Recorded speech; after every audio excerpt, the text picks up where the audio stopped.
Assalamualaikum warahmatullahi wabarakatuh. Alhamdulillahirabbil alamin wa bihi nasta'in ala umuri dunya waddin sayyidina wa maulana Muhammadin wa ala alihi wa sahbihi ajmain. Rabbi shrah li sadri wa yassir li amri wahlul 'uqdatam min lisani yafqahu qawli amin. Pemirsa MCT TV, para penonton, sahabat ngopi dan pendengar Radio Dai dimanapun Anda berada. Pertama-tama mari kita panjatkan syukur kita kehadirat Allah Subhanahu wa taala yang mana pada kesempatan kali ini kita bisa berjumpa kembali di acara ngopi ngaji online perkara Islam. Kedua kalinya sholawat dan salam semoga tercurahkan dari Nabi Agung kita Nabi Muhammad SAW. Semoga mahabbah kita kepada baginda Rasul dapat memberikan kemudahan hidup di dunia dan kelak di yaumil qiyamah kita mendapatkan syafaatnya. Amin amin ya rabbal alamin. Pemirsa MCT TV, para penonton, sahabat ngopi dan pendengar Dai dimanapun Anda berada, alhamdulillah kita berjumpa kembali di acara ngopi ngaji online perkara Islam dan ini sudah sampai di episode yang ke-157. Nah, pada episode kali ini seperti biasa kita akan merawuhkan tamu kita, guru kita. Ini sudah hadir guru kita, beliau adalah Kang Burhan Ali. Assalamualaikum Kang. Waalaikumsalam warahmatullahi wabarakatuh. Sehat kabaripun? Sehat. Sehat ya. Semuanya sehat alhamdulillah. Dan seperti biasa, para pemirsa, ini teman ngopi saya ada Mas Aldi. Mas Aldi, kabarnya? Alhamdulillah baik Mas Anis. Baik, Mas ya? Anis gimana kabarnya? Alhamdulillah baik juga. Alhamdulillah baik semua. Jadi bisa syuting. Nah, bisa syuting dan Malam bisa hari ini. ngopi kembali. Bisa ngopi. Nah, Mas Aldi, untuk malam ini kita akan membahas tentang apa ini? Nah, ini kan kita membahas tentang dalam kehidupan kita itu kan sering ada semacam kekacauan gitu kan Mas Anis. Walaupun nggak ada bencana atau apa kan Gus. Tapi kadang ada kekacauan-kekacauan yang sifatnya itu batiniah. Entah itu mungkin kekacauan ketika galau, ketika apa. Nah itu kan kira-kira kita butuh proses atau metode seperti apa untuk mengatasi kekacauan itu tadi kan Mas Anis. Nah ini kita akan membahas tentang proses atau metode tentang sabar itu ketika kekacauan. Ya mungkin ini Kang Burhan, jadi tentang tadi sabar ya. Kan sabar itu kan kalau tadi Mas Aldi ketika mungkin mendapat ujian atau sedang sedih, kecewa kan harus sabar. Tapi kalau saya gini Kang, apakah sabar ini juga ini hanya sebuah tindakan yang hanya diam saja tanpa ada ikhtiar atau bagaimana? Nah, monggo Kang bisa jelaskan kepada pemirsa tentang sabar itu seperti apa? Baik. Mulai Bismillahirrahmanirrahim. Assalamualaikum warahmatullahi wabarakatuh. Waalaikumsalam warahmatullahi wabarakatuh. Alhamdulillahi wa kafa wassalatu wassalamu ala sayyidina Muhammadinil habibil mustafa wa ala alihi wa ashabihi ahli sidqi wal wafa. Wa qala subhanaka la ilma lana illa ma 'allamtana innaka antal alimul hakim. Wa qala ta'ala fi kitabihil aziz, a'udzu billahi minasyaitonir rajim. Bismillahirrahmanirrahim. Wa idna taqnal jabala fawqahum ka'annahu dhullatu wa dhannu annahu waqi'un bihim khudhu ma atainakum biquwwati wadhkuru ma fihi la'allakum tattaqun. Al-ayah. Baik, jadi menarik sekali pembahasan malam hari ini berkaitan dengan sebenarnya bagaimana Islam itu mengatur ketika dalam kehidupan ini kan tidak selamanya mulus ya. Dalam kehidupan ini tidak selamanya baik-baik saja gitu. Terkadang ada beberapa ya bisa dikatakan kegalauan atau barangkali kekacauan, ketidakteraturan, ketidaknyamanan dan lain-lain. Tentu Islam ini sebagai agama yang dalam bahasanya itu sholihun fi kulli zaman wa makan. Jadi kalau Al-Quran itu sebagai sumber hukum Islam, sebagai pedoman seorang muslim itu solihun fi kulli zaman wa makan. Jadi dalam kondisi dimanapun, di zaman apapun, waktu manapun itu sudah pasti sesuai. Nah sekarang bagaimana caranya kita itu mengatur kekacauan, kegalauan, kegelisahan yang barangkali terjadi. Tentu banyak hal, banyak hal. Kita bisa dengan cara ikhlas, bisa dengan cara sabar, bisa dengan cara kemarin itu saya pernah menyampaikan ridho ya kalau misalnya tentang ridho, terus kemudian apalagi qanaah macam-macam lah. Coba kita lihat salah satu ayat dalam Al-Quran itu ada begini, ya ayyuhalladzina amanusbiru wasobiru warobitu. Ada 3 nih. di ketahapan. Wahai orang-orang yang beriman, isbiru, bersabarlah. Bersabarlah. Setelah isbiru itu ada wasobiru. Wasobiru itu kalau dalam bahasa tafsirnya sering diartikan sebagai kekuatannya. Sedangkan isbirunya itu sebagai batiniahnya. Nah, yang terakhir warobitu. Robitu itu sama dengan robitoh. Robitoh itu menyambungkan. Menyambungkan saya dengan guru saya itu namanya robitoh. Robitoh. Kalau ada saya punya guru saya barangkali sudah meninggal. Caranya saya itu menyambungkan dengan guru saya, robitohnya, tawasul. Itu mendoakan, muhadharah ya, ila hadratin nabi dan sebagainya kan sampai guru-guru itu namanya robitoh. Nah, bedanya apa? Ini tadi nyambung dengan yang disampaikan Mas Anies. Apakah yang namanya sabar misalkan tadi hanya sekedar perasaan saja, memendam rasa begitu ya, diam saja atau ada masalah gitu ya. Nah, atau ada sebenarnya aktivitas yang dilakukan setelah itu. Nah, kita bagi di sini saja. Yang pertama isbiru. Isbiru itu kalau dalam kata lain isbiru wasobiru warobitu itu dalam kata lain sabar dalam hal fillah billah ma'allah. Ini kalau dalam tasawuf. Ada istilah fillah billah ma'allah. Nah, kita terangkan satu persatu. Apa itu isbiru? Isbiru itu sikap penerimaan hati jiwa kita terhadap apa-apa yang diberikan oleh Allah kepada kita. Dalam hal ini kalau isbiru itu lebih pada, kalau sabar kan biasa dibagi tiga itu, ada sabar dalam ketaatan, sabar dalam menghindari maksiat, sabar dalam musibah. Kan itu biasanya. Anggaplah salah satu saja, musibah. Maka ketika kita ditimpa musibah nih, Mas Hadi misalkan ada musibah apa di awal tahun ini, ternyata ada musibah misalkan sakit misalkan atau apalah, musibahnya sakit. Berarti isbirunya ini adalah sikap bagaimana kita itu menahan diri. Sabar itu kalau dalam pengertian lughahnya secara bahasa itu habsun nafas, menahan diri, mengekang nafsu dari sesuatu yang seharusnya umumnya orang itu bisa memunculkan sifat negatif, merubah menjadi positif. Berarti menahan ketika kita misalkan mau marah gitu. Ya, misalkan ini ada musibah nih, saya sakit. Orang sakit itu kan kalau dalam bahasa medis itu ada istilahnya itu konsep kehilangan dan berduka. Konsep kehilangan dan berduka itu contoh orang yang sakit. Itu kan sebenarnya kehilangan apa? Kehilangan sehatnya. Itu macam-macam orangnya Mas Anies. Ada yang mengeluh. Ada yang menyalahkan diri sendiri. Mungkin ini karena saya tidak bisa makanannya kurang terjaga dengan baik. Bahkan ada yang kemudian melemparkan ke orang lain. Kenapa harus saya yang sakit? Kenapa tidak Mas Anies saja yang sakit? Itu. Atau ada yang sampai dengan kemudian dia itu putus asa itu. Kenapa sakit-sakitan terus? Kenapa saya yang diuji terus oleh Allah? Jadi macam-macam itu namanya kalau dalam saya ngajar di Fakultas Kebidanan itu ada konsep kehilangan dan berduka. Nah, kita balik nih. Ini kan perasaan, masalah perasaan. Nah, ketika kita itu mendapati sakit, umumnya orang itu kan tadi ya putus asa, mengeluh, menyalahkan diri sendiri, atau bahkan melempar, kenapa tidak orang lain saja sih, bukan kenapa saya terus gitu, tidak menerima. Nah, kalau ini tidak mampu kita tahan, berarti belum bisa sabar. Ini dalam isbirunya ya, yang pertama ya.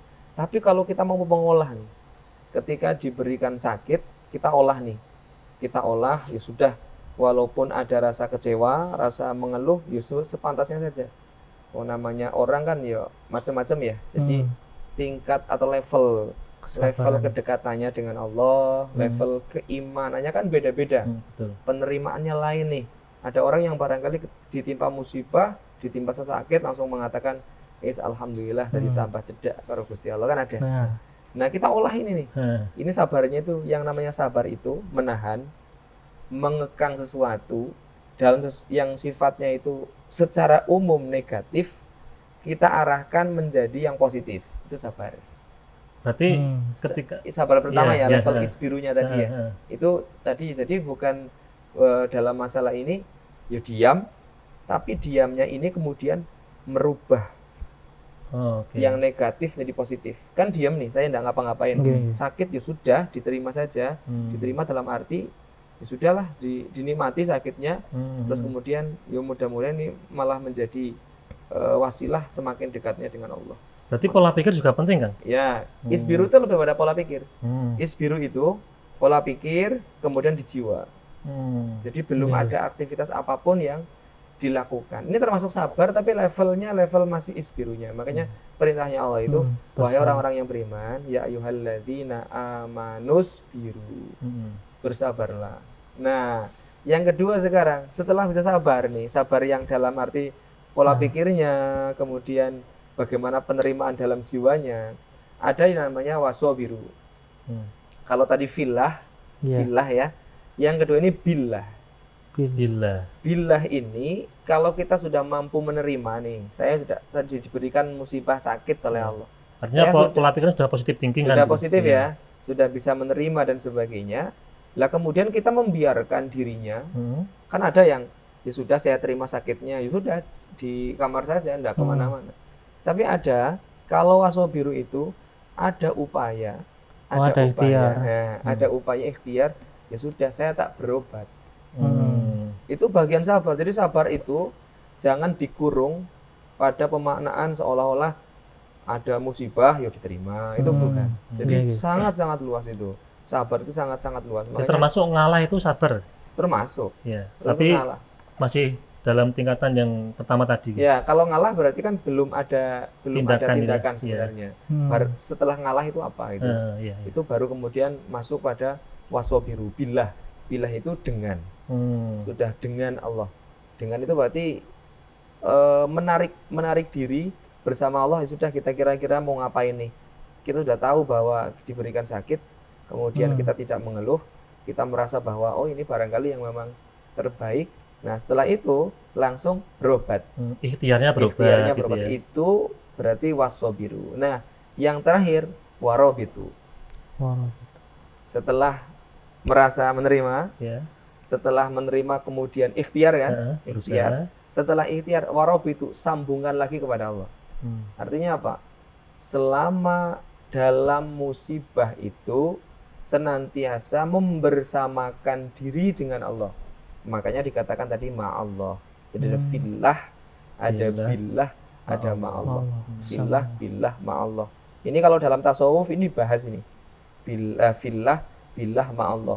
Nah ini bisa diterapkan dimanapun Mas Adi. Jadi tidak hanya di, tadi kan contoh kecil saja berkaitan dengan apa itu? Sakit ya. Iya. Berkaitan dengan sakit. Tapi misalkan Mas Anies mengalami kegalauan, masalah apa? Ekonomi, Hmm. masalah misalkan komunikasi, Hmm. masalah organisasi Iya. atau apapun, ya coba ditarik saja nih. Iya, iya. Ditarik saja ke tadi tiga poin ini yang disampaikan Allah dalam Al-Quran itu. Isbiru, wasobiru, warobitu. Kalau sudah menarik ini, ditarik ini, maka kata Allah itu dalam ayat lain itu dikatakan akan menjadi orang yang dimuliakan Allah. Bahkan orang yang mampu mengalami 3 tahap ini, kalau dalam ayat lain juga, innama yuwaffas sabirun ajrohum bighairi hisab. Jadi pahalanya itu bighairi hisab, tanpa ada hitungannya, tak terhingga. Tak terhingga. Kalau pahala ada hitungannya itu kan gimana ya? Menurut saya kurang istimewa. Sama dengan rezeki. Rezeki kalau ada hitungannya itu kurang istimewa. Contoh begini, saya digaji oleh perusahaan, setiap bulan mendapatkan gaji berapa, 5 juta misalkan. Kurang, rezeki termasuk, tapi kurang menarik gitu. Makanya yang menarik itu, misalkan rezeki ya, itu adalah min haitsu la yahtasib. Yang tidak terduga. Kalau yang sudah terduga, ngapain sih yang sudah bisa diduga ya? Rezekinya sudah, oh iya nanti tanggal 1 tetap gajian segitu, dipotong habis itu. Itu sudah kurang menarik gitu, kurang begitu dalam itu. Karena apa? Rizki yang sudah bisa ditebak. Makanya kenapa balasan bagi orang yang bertakwa itu wa may yattaqillah kan, yaj'al lahu makhraja wa yarzuqhu min haitsu la haitsu la yahtasib. yahtasib. Nah, yang la yahtasib ini yang justru rizki yang sesungguhnya menurut saya itu. Dari beberapa tafsirannya itu rizki yang memang betul-betul dari Allah. jalannya Allah tanpa kita ketahui. Oh, Tiba-tiba saja nih kalau kita butuh itu ya, kalau kita butuh ada. nanti ya nunggu tanggal 1 kan gitu ya, maksudnya. Nanti ya tak bayar hutang ya, tak bayar nunggu tanggal 1. Lah ini belum tanggal 1, tiba-tiba ada orang ngasih uang. Jadi belum targetnya itu bayar tanggal 1, sudah dibayar sekarang. Nah itu yang min haitsu la yahtasib. Termasuk sabar juga tadi gitu ya kan? Termasuk. Eh, Jadi makanya saya sampaikan ke Mas Anies, silakan ini bagi teman-teman semuanya pemirsa MRCTI TV. Jadi bisa diterapkan dimanapun itu. Dalam kerangka fillah billah ma'allah ini bisa diterapkan dimanapun. Iya. Dimanapun. Dalam hal apapun, posisi apapun yang sekiranya tadi itu mungkin merasa galau, apa merasa gelisah, apa kurang nyaman, coba ditarik itu satu persatu. Tapi gini Kang, ini mungkin konteks kesabaran juga Iya. ya. Jadi kadang kita itu sabar, misal dalam kita difitnah lah atau apa, Ya, kita mungkin sabar, cuman ya, sabar itu kemudian kita kayak seakan-akan dalam kesabaran itu tidak ada ikhtiar tadi, misal mengklarifikasi atau membeneri Ya. sesuatu, padahal itu kan kemungkaran kan, fitnah Ya. itu kan. Tapi kita nggak ada konferensi pers itu ya. iya. Mungkin cara untuk menangkal fitnah itu gitu loh. Jadi begini, kalau ada kata-kata begini, sabar itu tidak ada batasnya, itu kan? Iya. Sabar itu tidak ada batasnya. Ada kalau menurut saya, ada batasnya. Di mana itu? Bahasanya kan begini, sabar itu tidak ada batasnya. Kalau dibatasi, berarti sudah tidak sabar. Bukan kesabaran. Tidak Iya. demikian, tidak demikian. Ini kalau saya menarik dengan menggunakan bahasa fikih dulu ya, bahasa fikih. Ya kalau bahasanya bahasa tasawuf mungkin yo ndak boleh yang namanya gitu. Tapi kalau bahasa fikih sekarang, bahasa fikih, ada istilah an-nafsa bin nafs. Jadi ketika misalkan kita dibunuh, diselakai, ya kita boleh kok Membalas itu ya. Membalas hal yang sama. kan gitu. Jadi tidak harus kemudian karena saya Diam orang yang saja. sabar, diam saja kan tidak. An-nafsa bin nafsi kan, wal aina bil ain kan, wal unta bil unta kan, Ya. wal anfa bil anf kan, seperti itu. Jadi kalau ada perkataan sabar itu harusnya ya tidak ada batasnya. Bisa kok dibatasi, lihat konteksnya. Iya. Kalau tadi yang disampaikan Mas Adi misalkan saya difitnah. Kalau difitnah itu, karena saya orang yang sabar, maka saya lebih baik diam lah. Diam lah, daripada menanggapi misal gitu. Membiarkan sesuatu yang seharusnya bisa diluruskan. Kalau memang itu bisa diluruskan ya. Iya. Saya difitnah misalkan bla bla bla. Saya bisa mengklarifikasi, lah ngapain tidak diklarifikasi kan gitu. Jadi konteksnya bukan kemudian sabar lalu diam, itu tidak. Tidak mengambil sikap itu ya. Nah, makanya tadi kan tarik saja gitu. Iya. Difitnah kan kegelisahan hidup nih. Difitnah, kita terima nih fitnahnya, nggak usah nusul-nusul lah, cukup saya terima. Setelah itu kan Oh iya. wasobirunya, Ya, ada wasobiru tadi ya. wasobirunya Filahnya tadi ya. saya mampu kok untuk klarifikasi kok, karena ini tidak sesuai dengan yang disampaikan oleh mereka yang memfitnah. Saya bisa klarifikasi. Setelah sudah ini kan tinggal kalau gitu sambungkan ke Allah saja. Iya, iya. Karena kan takutnya biasanya kalau seperti itu guys, itu ketika kita nggak melawan atau bagaimana, itu kan malah ternyata mudorotnya kemana-mana gitu. Perluas itu ya Mas ya. Perluas. Ya bahkan malah bisa jadi kita menjadi orang yang terzolimi. Iya. Ya, ada terzolimi padahal ya kita itu dalam kajian masalah zolim itu kan kita tidak boleh itu, tidak boleh zolim mendzolimi kan itu, dalam beberapa hadis kan disampaikan demikian itu. Jadi kata bahkan innasyirka la zulmun azim. Kezaliman yang besar diantaranya adalah kesyirikan itu. Jadi barangkali ketika kita tidak mampu menempatkan diri kita sesuai pada tempatnya, itulah yang kemudian zalim. Iya. Jadi kan sabarnya bagaimana kita itu sekarang begini, ihfadillah yahfadkallah. Ketika kita itu bisa jagalah Allah, maka Allah akan menjagamu. Jadi kan ada selalu, kalau bahasanya itu apa itu, bahasa dalam ilmu filsafat itu ada the law of attraction. Jadi apa itu? Hukum tarik menarik Tarik ya? menarik. Hukum tarik menarik. Sebab akibat itu. Sebab akibat. Ada tarik menariknya itu. Walaupun nanti yang sering saya sampaikan bahwa Allah itu selalu akibat. Oke. Allah itu tidak bukan sebab. Nah, Akibat. walaupun nanti kemudian dalam sebab akibat itu di dalam kenyataan di dunia itu berjalan kan. Orang yang berusaha ya akan umumnya ya akan mendapatkan sesuatu. Orang yang bersungguh-sungguh ya akan menemukan yang Ya, disungguh-sungguhi. Nah, itu. kalau orang yang bersabar mendapat apa? Nah, banyak. Tadi ajru bi ghairi hisab. Bahkan orang yang sabar itu satu-satunya orang yang nanti akan diberi salam oleh Allah di surga. Jadi dalam Al-Qur'an salamun alaikum bima sobartum. Salamun alaikum, salam atas kalian bima sobartum, atas kesabaran. Nah, dulu itu gini, ada hadis begini. Kanjeng Nabi itu pernah suatu saat ada sahabat Ansor itu sowan ke Rasulullah meminta rizki dari Rasulullah. Meminta-minta ya, meminta-minta. Setelah meminta-minta dikasih oleh Rasulullah. Setelah dikasih, kemudian tidak selang lama begitu datang lagi nih. Karena sudah tahu dikasih sama Rasulullah, datang lagi, minta lagi, dikasih lagi sama Rasulullah. Sampai ketiga, sampai keempat, sampai kelima. Nah, ketika ketemu yang kelima itu, Rasulullah sampai sudah tidak ada lagi harta yang bisa aku berikan kepadamu. Nah, ini kan, nah kemudian beliau mengatakan bahwasanya jika engkau sabar dari meminta-minta itu lebih baik. Gitu.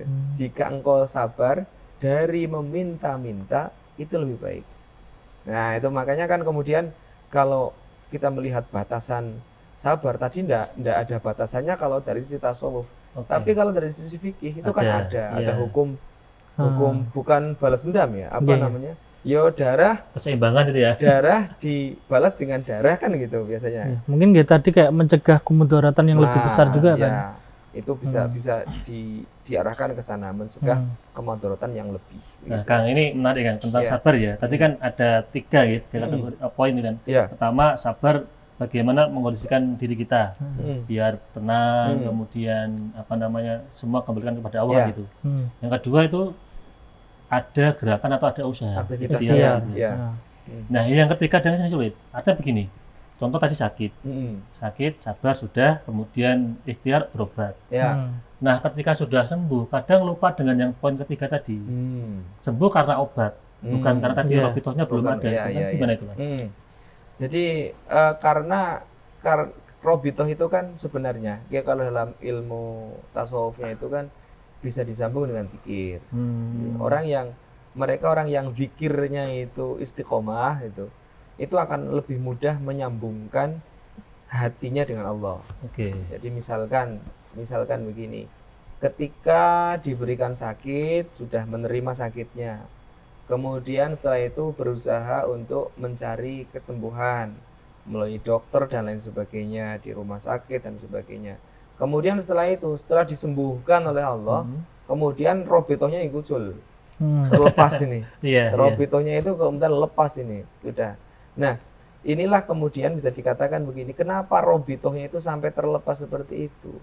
Karena dia itu justru menjadi orang yang sambung dengan Allah sebenarnya ketika diberi sakit. Sambung dengan Allah diberi sakit.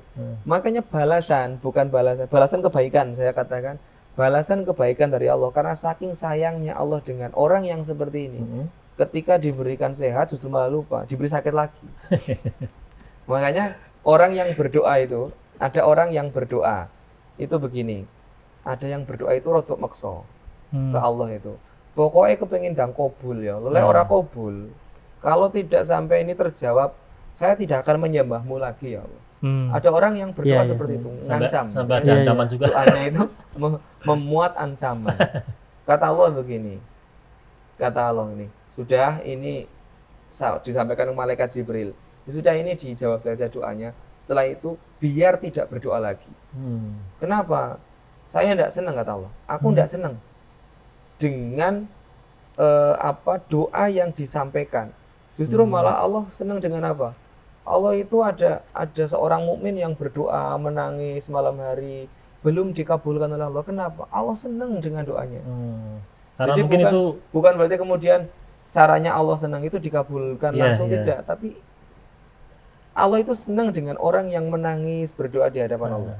yang Gitu. kontinu yang setiap Iya. saat itu kan. Makanya kalau ada orang kok berdoa kemudian dia tidak dikabulkan merasa marah, berarti robitohnya itu kurang. Oh, Sehingga bagaimana cara nyambungkan robitohnya? Dengan menggunakan dalil begini, ad-du'a huwal ibadah. Doa itu ibadah. Yang namanya ibadah itu kan sambung nih robitohnya ini, robitohnya. Orang kok punya pemikiran, ya, analisis pemikiran bahwa doa itu adalah cara kita memohon kepada Allah, maka ketika tidak dikabulkan kecewa. Iya. Mas Anies berdoa nih, karena Mas Anies itu pengetahuannya, doa itu ya ketika kita itu minta kepada Allah, bukan karena kita merendahkan diri di hadapan Allah, bukan. karena ada ud'uni istajib lakum gitu ya. Karena ada perintah. Udhuni astajib lakum. Karena ada perintah inilah kemudian yang namanya doa itu ibadah. Padahal tadi astajib tuh dijawab bukan dikabulkan. Iya, Belum makanya pasti kan sama, dikabulkan. kan? Pasti dikabulkan. Karena kan perintah itu, Hmm. udhuni, berdoalah kepadaku, kan gitu. Karena perintah itu mesti ibadah kan itu. Menjadi ibadah. Makanya ada dalil lanjutan, ad-du'a wal ibadah. Tapi orang itu kemudian memahami bahwa doa itu seolah-olah selalu berkaitan dengan permohonan. Sehingga ketika permohonannya tidak dikabulkan oleh Allah, Kecewa. dia merasa kecewa padahal belum saatnya dikabulkan oleh Allah. Itu. Jadi karena itu tergantung sikap kita bagaimana mengolahkan gitu. Ya, mengolah. Yuk ini tambahan pemahaman sehingga robitohnya itu tetap sambung. Jadi banyak cara kita itu menyambung robitoh. Termasuk Ya, seperti dikir gitu ya. itu ya, dikir, sholat itu kan robitoh banget itu. Jadi satu-satunya kita itu sambung dengan Allah kan setiap hari sholat. Makanya sholat itu dikatakan sebagai mi'rajul mukminin kan. Sholat itu ya mi'rajnya kita sebagai orang yang beriman sambung kepada Allah. Lah sholatnya kita itu ndak Nggak serius ya? Tidak serius, tidak sambung. Tapi tuntutan kita banyak kan, tidak sinkron. Iya. Tidak sinkron. Seperti saya sampaikan kemarin kan, kita sholatnya itu menunda-nunda sholat, meringankan, menyepelekan sholat, ya subuhnya kesiangan, duhurnya itu sibuk pekerjaan, asar, maghrib, isya kecapean, ngono gawe status, ya Allah mudahkanlah urusanku, itu kan nggak sinkron kan? Iya, nggak sinkron. Karena tuntutannya itu sudah terlalu banyak, tapi kita sendiri dengan apa yang dijamin itu terlalu fokus, itu kan yang nggak boleh. Jadi harus imbang tuh, sinkron tuh. Yang dituntut Allah apa? Ibadah, ya sudah kita beribadah. Masalah nanti diberi atau tidak itu urusannya. Terus diseimbangkan antara ibadah kita dengan doa kita gitu Dengan ya. doanya diimbangkan. Dan harus sabar tadi juga. Nah, Mungkin kan kalau ada lagu itu yang lirik gitu kan Mas Anies. Apa? Tentang kesabaran kan itu juga ada kan yang lagi viral. Apa ya? Yang kalau kita mau melihat ikan di dalam kolam itu harus tenangkan airnya dulu. Oh ya, tenangkan dulu airnya. Nah itu kan juga tentang Iya, kesabaran kira-kira juga seperti itu. itu konsep kesabaran diantaranya demikian. Tenangkan dulu dirinya gitu ya. Nah, Jadi luas sekali lah, kalau kita bicara sabar itu sangat luas. Iya. Ada ini, teringat ini Syekh Junaid Al-Baghdadi. Beliau bahkan ketika menghakikatkan sabar itu begini. Sabar itu seperti menelan makanan yang sangat pahit. Kopi Nah, misalnya. itu sangat pahit ya. Tapi tidak ada terlihat sama sekali Ekspresi. raut wajahnya itu ekspresi seperti orang yang merasa pahit. Itulah yang sabar sungguhnya. Jadi dia bisa menahan betul. Jadi mengalami sesuatu yang pahit dalam hidup, musibah gitu tapi ya. dalam dirinya itu terlihat kok senyum-senyum Biasa saja. gitu ya, biasa-biasa saja, seperti tidak ada beban. Ketemu orang juga seperti nggak kelihatan masalah gitu ya. Apalagi sampai dibawa ke ini ya, dibawa ke tempat kerja dan lain-lain biasanya gitu ya. Ya masalahnya di rumah tapi dibawa-bawa kemana-mana itu. Di tempat yang kerja barangkali- diceritani semua. itu yang barangkali kurang tepat begitu. Oke, Kang, ini menarik Kang tentang bagaimana kita bisa menjadi pribadi yang sabar. Tapi sebelum lanjut kita akan jeda iklan yang mau lewat dulu.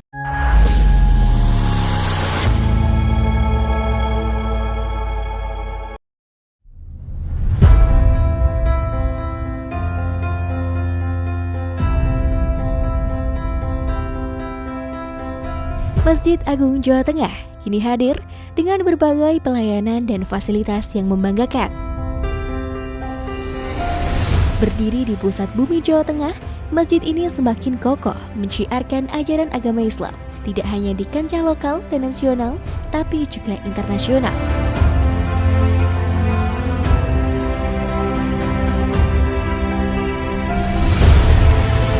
Mengikuti perkembangan dan kebutuhan masyarakat, Masjid Agung Jawa Tengah mempersembahkan sebuah lokasi yang mengantarkan, lokasi yang membekali untuk ibadah yang suci, manasik haji dan umroh Masjid Agung Jawa Tengah.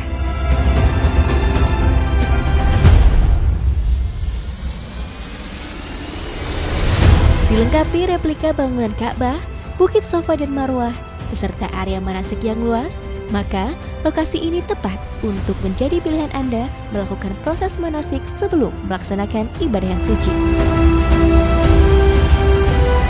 Dengan 2 pintu gerbang utama, sistem keamanan yang sudah modern, area parkir yang luas semakin memudahkan Anda dalam beribadah maupun kenyamanan dan keamanan selama proses manasik berlangsung.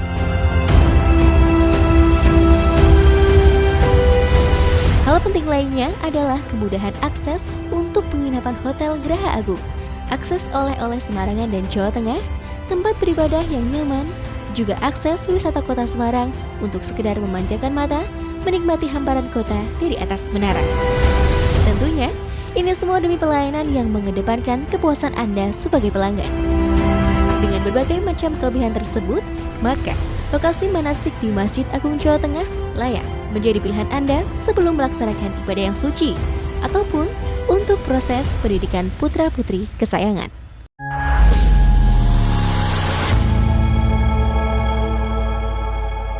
Pemirsa MCT TV, para penonton, sahabat ngopi, dan pendengar Dais dimanapun Anda berada, kembali lagi bersama kami di acara ngopi ngaji online perkara Islam.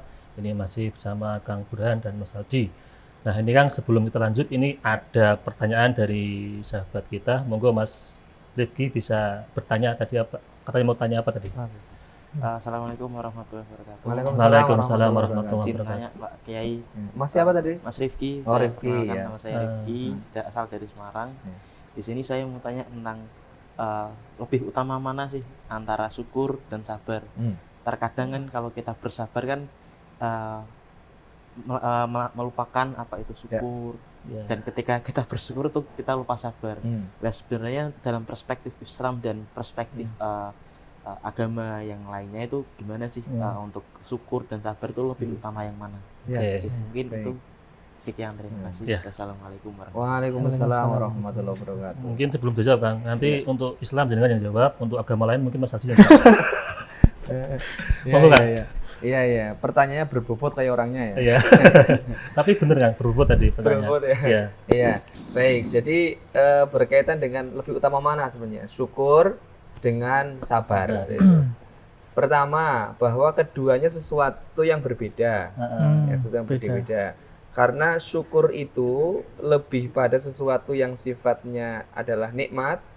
Ya. Sedangkan sabar itu lebih pada sesuatu yang sifatnya musibah. musibah. Sesuatu anggaplah yang syukur itu kaitannya dengan Enak-enak, positif, yang sabarnya berkaitan dengan sesuatu yang sifatnya negatif. Sehingga dalam satu ayat misalkan yang kita hafal ya Mas Rifki ya, la in syakartum lazidanakum wa la in kafartum inna adzabi lasyadid. Nah, sebenarnya tidak ada syukur dengan sabar digandengkan. Tidak ada Kang. Karena Seringnya beda kan konteks gitu ya. juga kan. Karena bukan sesuatu yang kemudian bisa dibandingkan. Kalau misalkan Bisa nih dipahami ya. syukur dulu kemudian setelah syukur sabar, itu nggak bisa. Iya, ini gini dulu. Jadi dibedakan dulu bahwa syukur sabar ini sesuatu yang sebenarnya tidak bisa dibandingkan. Kenapa? Karena lawannya syukur adalah kufur. Itu Oke, ya. syukur lawannya kufur. Syukur adalah Kufur. kufur. Ya, Nah, ada syukur nikmat, ada kufur nikmat nah gitu ya. kan begitu ya. Ada karena katanya syukur itu kan dengan nikmat. Iya. Ya kan tadi saya sampaikan. Nah, sekarang sabar. Contoh ada hadis begini. Berkaitan dengan hadis ya. Kalau ada orang Ya, kalau ada orang yang diberikan musibah oleh Allah, dikatakan walam yasbir ala balai, ya, falyatlub robban siwaya. Nah, sekarang begini, ada hadis tadi perspektif yang pertama, syukur itu lawannya dengan kufur. Tapi pernah atau beberapa hadis itu sabar dan syukur disandingkan.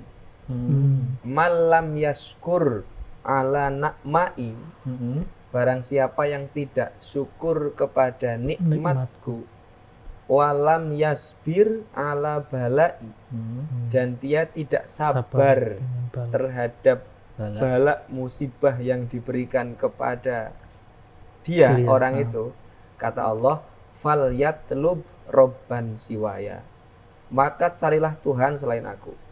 Ini kata Allah. Nah, sekarang kita perspektif yang bisa dibandingkan, kira-kira lebih utama mana? Kita maknai dulu bahwa syukur itu membuka, maknanya. Syukur membuka. Syukur membuka, kufur itu menutup. Oke, secara maknawi gitu ya. Iya, kufur kan menutup. Kufur nikmat, menutup nikmat. Saya punya nikmat tapi kok tidak nyah-nyoh kemana-mana, tidak. Saya punya banyak harta misalkan tapi kok pelit, itu namanya kufur. Bukan dinikmati. Saya punya kesehatan tapi tidak digunakan untuk sesuatu yang sifatnya manfaat, itu kufur nikmat. Karena kalau syukuran kan ada makanan. Syukur itu kan akhirnya kan dibuka, punya nikmat dibuka, makanya bahasanya syukuran kan. Syukurannya. Dalam konteks ini, maka syukur itu berada di atas sabar. Oh, berarti syukur itu tingkatannya lebih tinggi daripada sabar. Di atas sabar. Karena yang datang kepada manusia itu semuanya adalah nikmat. Oke. Yang menjadikan itu tidak nikmat sebenarnya manusia itu sendiri. Sebenarnya manusia sendiri. Yang menganggapnya musibah. Makanya kalau ada ayat-ayat yang biasa dipakai itu yang la yughayyiru ma innallaha la yughayyiru ma biqaumin hatta yughayyiru ma bi anfusihim. Kebanyakan orang mengartikan begini. Allah tidak akan merubah keadaan suatu kaum sehingga kaum itu mau merubah apa yang ada dalam dirinya sendiri. Itu redaksi umum. Umumnya kan gitu ya. Jadi anggar aku kerja ya untuk duit. Ada sebab akibat. Anggar aku kerja keras ya pasti mendapatkan apa yang saya sungguh-sungguhi. Koyo-koyo Gusti Allah yang ikut dengan kita. Gitu ya. Kalau kita kerja, Allah akan memberi. Kayak pembahasan yang lalu juga ya. Itu terbalik. Terbalik. Makanya kalau coba dibuka tafsirnya, innallaha, kalau dimanai, innallaha, sesungguhnya Allah, la yughayyiru, tidak akan merubah. Ma, itu diartikan nikmat yang diberikan oleh Allah. Tidak akan merubah nikmat yang diberikan oleh Allah, hatta yughayyiru, sehingga orang itu merubah nikmat itu, ya, hatta yughayyiru ma, dengan perbuatan yang tidak baik, kedzaliman, kerusakan, kemaksiatan, ma biqaumin hatta yughayyiru ma bi anfusihim. Nah, jadi begini, kita bangun pagi nih Mas Aldi. Ya, bangun pagi. Bangun pagi, itu nikmatnya Allah bukan? Nikmatnya Allah. Diberikan hidup, ya, sudah diberikan mata, bisa melihat, bisa berkomunikasi, bisa jalan, badan bisa bergerak gitu ya. Allah tidak akan merubah nikmat ini. Kecuali engkau rubah dengan sesuatu yang tidak baik. Oh iya. Bisa dipahami enggak? Oke, bisa ya. Berarti bukan kemudian Allah itu tidak akan merubah keadaan suatu kaum sehingga dia mau merubah apa yang ada dalam diri. Ya itu benar, itu sebenarnya kata-kata motivator kan biasanya seperti itu. Kalau engkau ingin sukses ya harus gerak kan itu ya. Ya benar juga sebenarnya. Tapi kalau mengutip ayat ini menjadi kurang tepat. Karena Allah itu tidak akan merubah nikmat kopi ini kecuali engkau merubahnya. Ini sudah jelas nikmat.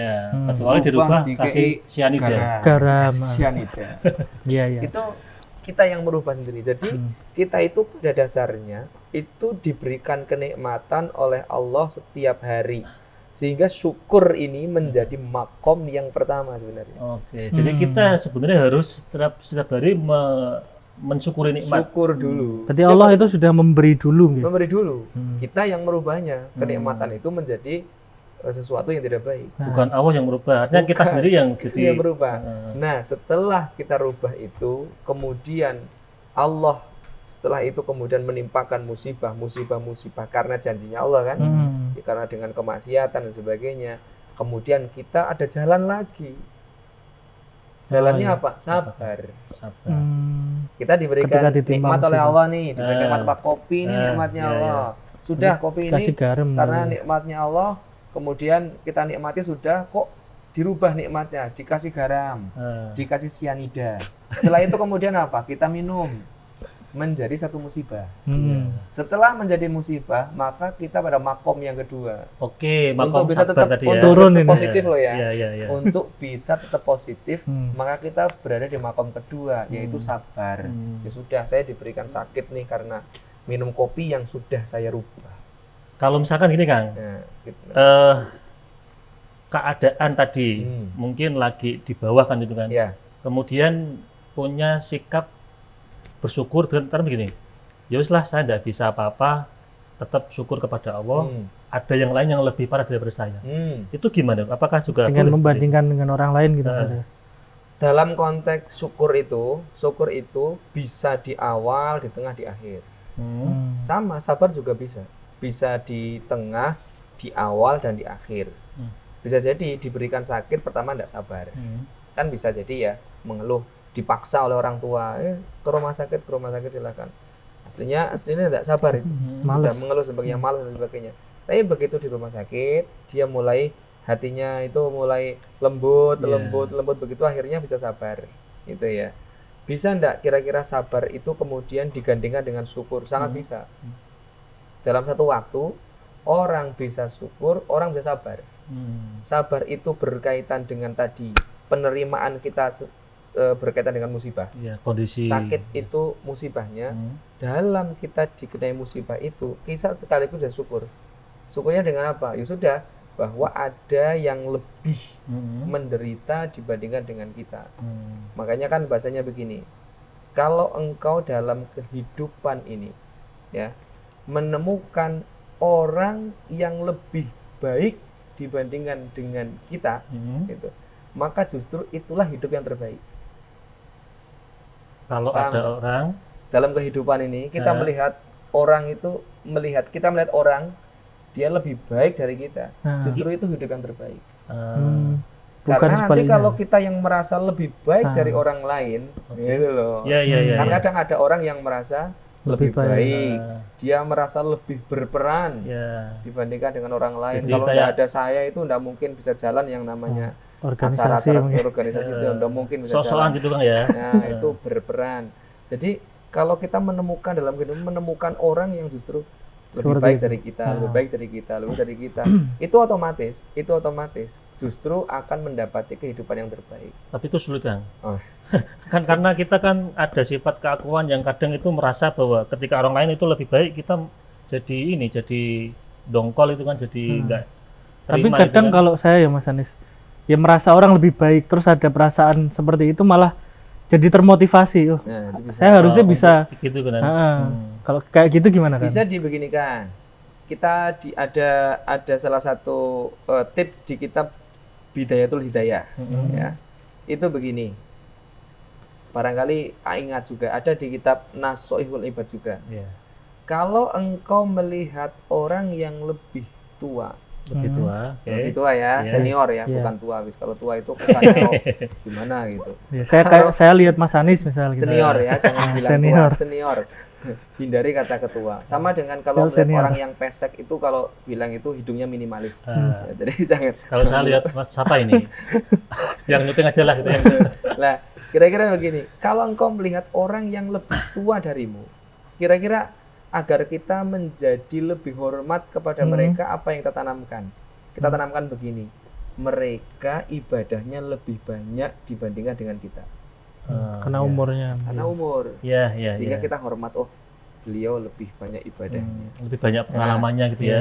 Kalau kita melihat orang yang lebih junior, yang Junior. lebih ada di bawahnya kita lah, anak kecil, agar kita menghormati anak kecil atau junior kita, itu apa yang kita pikirkan?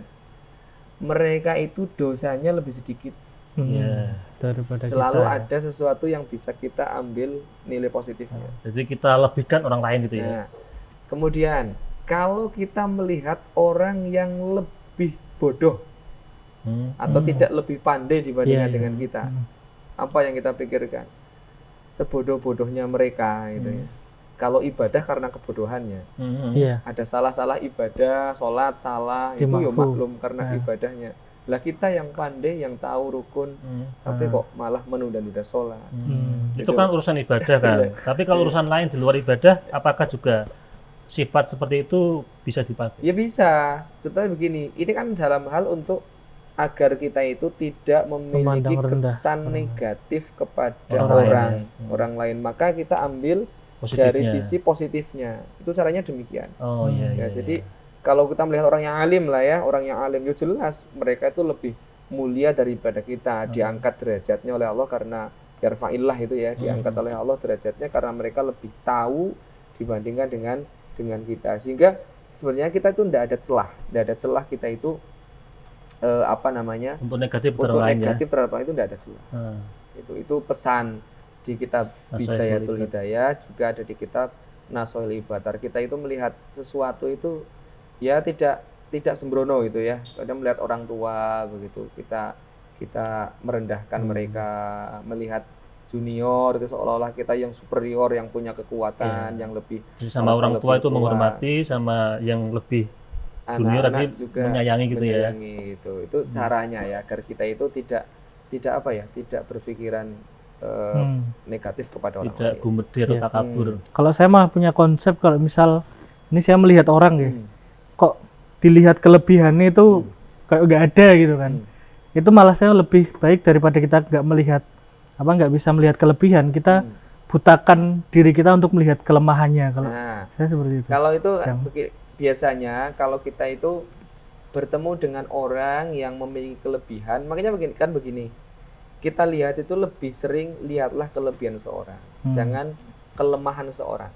Karena ya kalau dalam bahasa peribahasa kan terkadang bisa gugur dengan hujan sehari kan. Ya. Nah, gugur dengan hujan sehari ya.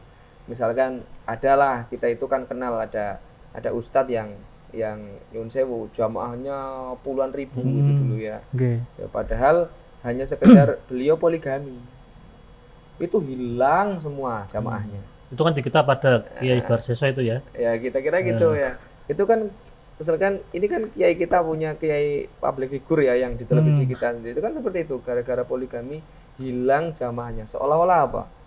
Kebaikan yang dia Segitu apa banyaknya. namanya luar biasa memberikan motivasi kepada jamaah sampai bertahun-tahun, puluhan tahun, itu hilang hanya dengan hujan sehari. Itu yang sebenarnya kita itu tidak boleh berpandangan demikian. Nyuwun sewu, Ustadz Yusuf Mansur, ya kan? Beliau ya, hanya ya bukan hanya ya dengan kasus yang ada di beliau. Mudah-mudahan beliau diberikan keberkahan oleh Allah. Kabul. Kalau kita berpikirnya itu kesalahannya, Iya. Ya.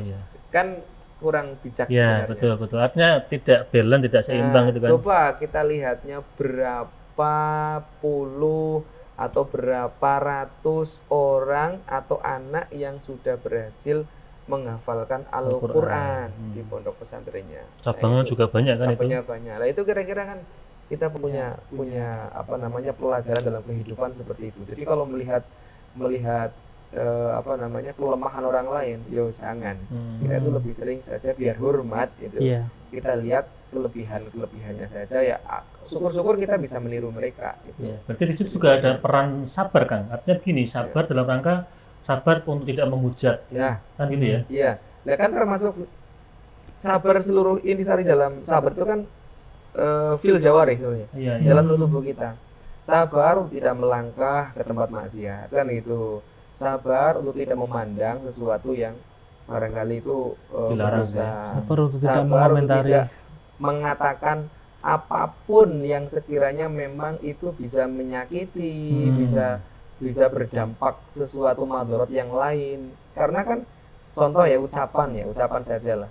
Kenapa kok Kanjeng Nabi itu kok begitu banyak hadis berkaitan dengan lisan? Karena memang ini sebagai sumber di antara sumber yang paling banyak dosa. Padahal dalam Al-Quran itu Ayatnya jelas. Ma yalfidhu min qaulin illa ladaihi raqibun atid. Jadi tidak ada satupun lafaz yang keluar dari lisan kita kecuali dicatat oleh malaikat raqib dan atid.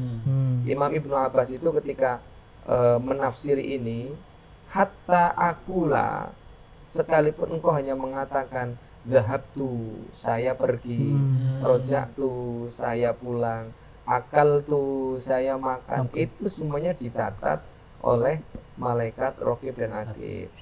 Ya, raqib atid Padahal hal sepele kabarnya. itu kan dewan pengawasnya malaikat. Makanya kalau lihat di terjemahannya itu tidak diterjemahkan kecuali tercatat oleh malaikat raqib dan atid, tidak, tapi 2 malaikat pengawas. Karena itu raqib atid itu maknanya pengawas. Tapi karena memang yang ditugasi sebagai pengawas adalah dalam Al-Quran disebut raqibun atidun, maka kemudian dinamakan malaikat raqib dan atid. Tapi kalau mau baca terjemahnya surah Qaf itu, di terjemahnya itu tidak menyebutkan kecuali dicatat oleh malaikat raqib dan atid, itu tidak. Mesti 2 malaikat pengawas.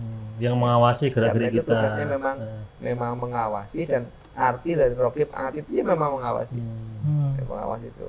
Nah, itu contoh kecil ya. Maksudnya kita itu dalam hal apapun itu, sabar itu kita artikan secara luas, Mas Anis.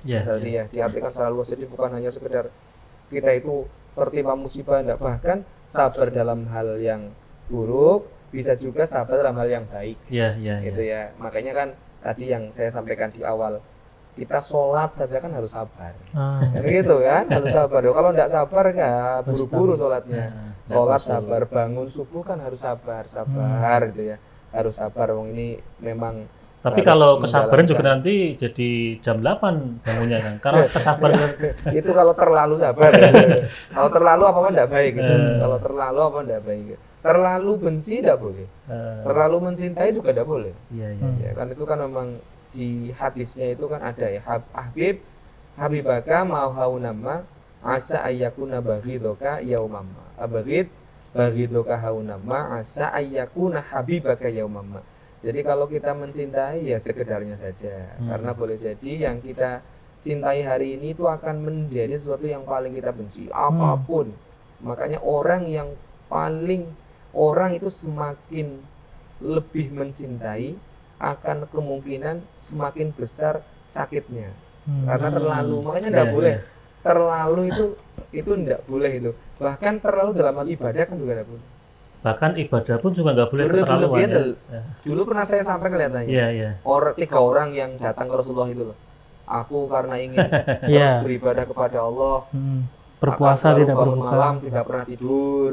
Aku akan selalu berpuasa tidak pernah berbuka. Aku akan membujang saja tidak akan menikah. Begitu. Karena aku pengen dekat. Itu kan keliru. Kanjeng Nabi sampai mengatakan, aku gitu yo menikah, aku gitu yo buka, gitu seperti itu. Itu kan tidak boleh berlebih-lebihan dalam hal bahkan ibadah sekalipun itu kan ya jangan itu. Makanya ada batasannya ya. Batasannya itu ya semampunya itu. Makanya dalam beberapa hadis lain kan wattaqullah mastata'tum. Beribadah kepada Allah semampunya. Tidak boleh dipaksa-paksa juga nih. Tapi tetap berusaha. Bukan berarti kemudian saya karena katanya tidak boleh memaksa diri, tidak usah bangun malam, itu namanya ndablek. Beda ya. Maksudnya itu memaksakan diri itu ketika capek, gitu kan. Ya sudah, tidak perlu dipaksakan. Wong kita juga punya rukhsah. Kita itu dalam perjalanan misalkan kok pakai bus patas misalkan, kok kemudian Pak saya mau turun dulu sholat kan, ya tidak seperti itu. Oh ada batasannya, ada rukhsahnya biar diberikan kemudahan. Nah ini ada pertanyaan mungkin Kang. Jadi tentang surah Al-Asr itu kan ada kan, di situ menasehati kebenaran dan kesabaran. Nah itu mungkin maknanya atau tafsirannya itu bagaimana kan? Kok disandingkan dengan kebenaran itu kan, kesabaran di situ? Sebenarnya ini kan kunci ya. Ayatnya begini, wal asr, demi masa. Masa itu maksudnya masa hidup. Masa hidup. Kita kan sering mengartikan demi masa, demi waktu kan itu. Waktu maksudnya apa? Waktu hidup kita. Jadi kalau dalam Al-Quran itu ada beberapa makna waktu. Contoh, dalam Al-Quran, innas sholata kanat alal mu'minina kitaban mawquta. sholat itu diwajibkan, kemudian ada berwaktu-waktunya. Nah, waktu ini, al-waktu dalam bahasa Arab itu maknanya sesuatu yang harus diselesaikan saat itu. Waktunya makan, yuk. Ya, makan. Ya, biasa itu. Ini waktunya ngopi nih, ngopi jam berapa? Oh, jam 9 sampai jam 10, ada jamnya. Jadwal lah mungkin. Ya. Jadwal. Nah, ini waktu lebih kecil. Di atas waktu itu ada namanya al-asr. Waktu hidup. Berarti ini makomnya masih di atas waktu ya? Waktu itu al-asr. Mas Aldi lahir tahun berapa? 98. 98. Misalkan nanti diberikan umur 100 tahun. Berarti dari tahun 98 sampai dengan nanti 100 tahun Mas Aldi ini hidup, itu yang disebut al-asr. Nah, masih ada waktu di atas al-asr. Apa? Namanya ad-dahr. Ad-dahr itu waktu alam semesta. Oh, iya. Sebelum Mas Aldi lahir kan ada waktu. Iya. Setelah nanti Mas Aldi meninggal kan waktu ada. Jadi ada ad-dahr. Di dalam ad-dahr ada al-asr, waktu hidup kita. Di dalam al-asr itu ada puzzle seperti waktu-waktu makan, waktu mandi, itu kan waktu Pak bisa dipahami ya. Nah, kalau kita konteksnya begini, wal asri, demi masa hidup kita, sesungguhnya manusia akan terus-menerus dalam kerugian. Kecuali 4 orang. Amanu, orang yang beriman. Yang kedua, wa amilus sholihah, amal soleh. Yang ketiga adalah watawasau bil haq, yang saling nasihat dalam kebaikan, kebenaran. Yang terakhir, watawasau bis sabr. Nah, kenapa kok benar dulu baru sabar? Iya. Benar dulu baru sabar. Kenapa kan? Karena al-haq ini diartikan sebagai suatu kebaikan yang dilekatkan pada setiap orang dalam kehidupannya. Orang hidup itu dilekati kebaikan-kebaikan. Nah, untuk bisa menjadi baik, kita harus bisa sabar. Gitu, sehingga kalau ini dalam penafsiran yang saya pahami itu, kenapa hak dulu baru sabar? Karena untuk menjalankan yang hak ini, itu kemudian langkahnya adalah sabar. Makanya amanu ini kalau orang itu amanu itu punya keyakinan. Orang itu sudah punya keyakinan dulu. Setelah punya keyakinan, saya itu mau memanah, ada targetnya memanah ke sana. Saya punya keyakinan pasti kena. Iya. Wa amilu solihatnya itu adalah dalam rangka kita memanahnya itu. Oh, berarti gerakannya gitu ya, aktivitasnya itu ya. Wa tawassaw bil haq itu adalah bagian daripada mana tujuan yang tepat. Saya tujuannya itu targetnya yang mana? Jadi fokus, ada alatnya yang untuk memanah, ada tujuan yang jelas. Nah, untuk bisa mencapai tujuan itu, yang terakhir adalah sabar penutupnya. Sabar dulu, kenapa ndak ini? Makanya kalau dalam bahasanya Kanjeng Nabi itu bidiklah itu apa yang dilakukan Kanjeng Nabi itu, bidiklah, sasarlah. Kalau ndak bisa, minimal mendekati. Jadi ndak harus sama. Kanjeng Nabi setiap malam itu bangun malam. Kita ndak harus sama dengan Rasulullah, karena ndak bisa sama dengan Kanjeng Nabi. Tapi minimal mendekati. Dan itu butuh kesabaran. Jadi kalau saya ibaratkan seperti memanah itu tadi kira-kira ya, ada fokusnya, ada aktivitas memanahnya, ada tujuannya yang hak itu. Nah, untuk mencapai itu harus sabar dulu. Kalau misalkan kok tujuannya belum tercapai juga harus sabar. Harus sabar juga. Kira-kira itu. Oke, Kang, ini menarik tentang sabar, tapi sudah dikode sama kru bahwa ini sudah habis. Monggo bisa kasih closing statement buat para pemirsa tentang bagaimana kita bisa melatih rasa sabar di dalam diri kita. Monggo. Ya, baik. Jadi kesabaran ini marilah kita maknai sebagai sesuatu yang luas. Jangan hanya berkutat pada masalah musibah. Tapi sabar ini bisa dalam hal apapun. Ya, menyerasikan kehidupan ini agar betul-betul serasi, itu juga termasuk bagian kesabaran. Kesempurnaan sesuatu itu penuh kesabaran. Menjalin rumah tangga penuh kesabaran. Kita itu mau beraktivitas harus dengan kesabaran semuanya. Sehingga dikatakan as-sabru diya. Sabar itu cahaya. Kalau dikatakan cahaya, berarti dia yang bisa mencahayai, menerangi apapun. Beda dengan sinar. Kalau sinar itu sesuatu yang terpantul dari cahaya. Sehingga dalam hadisnya itu as-sabru dia, dan dikatakan as-sabru minal iman. Sabar itu adalah bagian daripada iman. Ada lagi juga as-sabru ma'allah itu. Innallaha ma'as sabirin. Innallaha ma'as sabirin. Innallaha ma'as sabirin. Sesungguhnya Allah itu akan bersama orang-orang yang sabar. Dan sebagai akhir bahwa sabar itu pahalanya tidak terhingga, dan Allah itu akan memberikan salam bagi orang-orang yang senantiasa memiliki sifat kesabaran di surga. Amin. Nah, kira hanya itu. Semoga bermanfaat. Oke, terima kasih Kang Burhan. Mas Aldi ada tambahan? Cukup Mas Han. Cukup ya. Semoga kita bisa menjadi orang yang sabar Mas Aldi ya. Amin. Amin. Pemirsa MCT TV, para penonton, sahabat ngopi dan pendengar dari dimanapun Anda berada, demikian ngopi pada episode kali ini. Saya selaku host, apabila banyak salah, mohon maaf yang sebesar-besarnya. Assalamualaikum warahmatullahi wabarakatuh.